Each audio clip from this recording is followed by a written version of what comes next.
So you can see with these posts here, we've got 150 mil by 150 mil. These things are absolutely massive, solid, just what we're going to be looking for strength wise. But as is being timber, we do not want these boys to fail when they're in the ground. So we've blackjacked these, which will show you the whole process of how we do it and why we do it. But just to give you a quick explanation, these are 600 deep in the ground and blackjacked about 610 mil up. So we know from that 610 mil down, they're fully protected against the rotting, which is basically just, we're trying to prevent any moisture sitting, wrapping around the base of these posts, which then we know we don't have a problem down the line with post rotting or this structure failing altogether, in all honesty.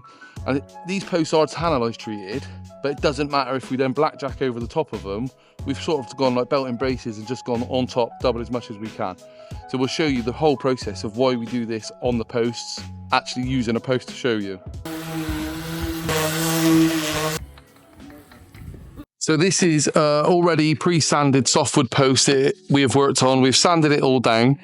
And then what you can see here, the key bit that I want to show you, from here to here, 600 mil up, we have painted on a black bitumen paint.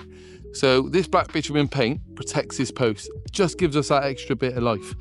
We've done it on all four sides and the base, allowing it to come up to 600 mil up the post, and then from there on out, this will be painted and stained throughout the rest of it. So this post then has a full protection from rotting from this far down and this way up.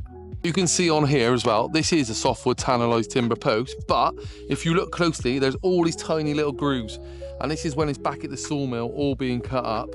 And then what these are for, don't be put off or worried by them, is my post wrong or anything. What these have done is this helps the tannalised treatment get pressurised and treated in there. So what you'll see from this is the tannalised treatment is actually a lot deeper in there rather than just on the surface. It's always good to see. And then if you're worried about the final image, you can always sand and paint over the top, but you know your post is protected inside.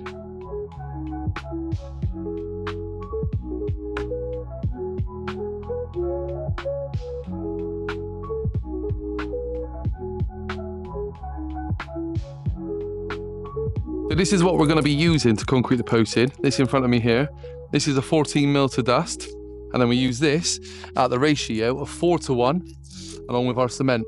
So that's 4 buckets of this, 1 cement into our mixer, and then we're probably going to end up using one of them per hole, a mix per hole.